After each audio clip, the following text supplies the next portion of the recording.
Pemerintah Kota Banjarmasin terus berupaya dalam mengatasi masalah kemiskinan ekstrim di Kota Seribu Sungai ini. Bahkan optimis bila kemiskinan ekstrim bisa 0 kasus pada 2024 mendatang. Sejalan dengan arahan dari Presiden Republik Indonesia Joko Widodo menargetkan bila kemiskinan ekstrim di Indonesia menjadi 0% pada 2024 mendatang.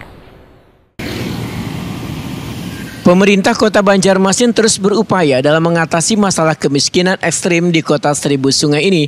Bahkan optimis bila kemiskinan ekstrim bisa 0 kasus pada 2024 mendatang.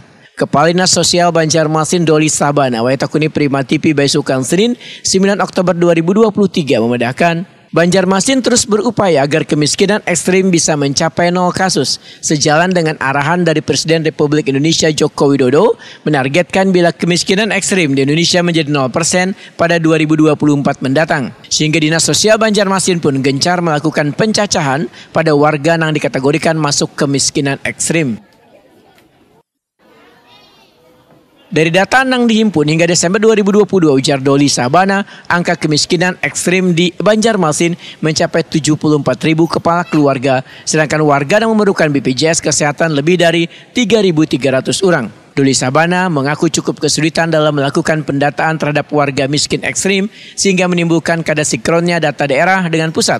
Lantaran sebagian besar data kada dilengkapi alamat jelas, bahkan kada ada nomor induk kependudukan. Akibatnya, kada bisa dimasukkan ke dalam data terpadu kesejahteraan sosial untuk jumlah kepala keluarga miskin ekstrim di Banjarmasin yang harusnya dapat penyaluran bantuan.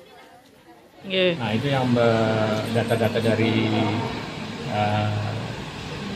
Bapeda itu yang kita sinkronkan supaya itu tidak. Kapan lagi rencananya Pak kalau pembagian itu kalau ada? Pembagian sementara kalau yang rutin BPNT tetap rutin, kemudian kalau Rasko tetap rutin.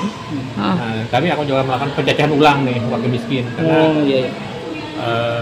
banyak yang kami anggap sudah berubah, sudah statusnya sudah bagus. Waktu pandemi kan mereka hancur, kadang-kadang ini sudah begawi kan istilahnya. Nah, itu yang harus kita tata ulang. Rencananya bulan Oktober kita sudah ke lapangan. Ini 74.000 kakak. 74.000 kakak Pak ya, untuk warga miskin Pak. Ya. Terus sepanjang tahun 2023 nih Kak Pak? Atau Desember 2022. Makanya per Desember 2022 lah. Dan yang memerlukan BPJS itu bantuan itu hampir 3.150 sampai sekarang antriannya. Itu BPJS Kesehatan nggak Pak? Ya, antriannya itu yang paling banyak itu. Doli Sabana berharap warga yang dicaca bisa memberikan keterangan dengan baik agar datanya yang didapat sesuai dengan diinginkan, agar kedepannya data tersebut bisa dipergunakan pemerintah dalam memberikan bantuan.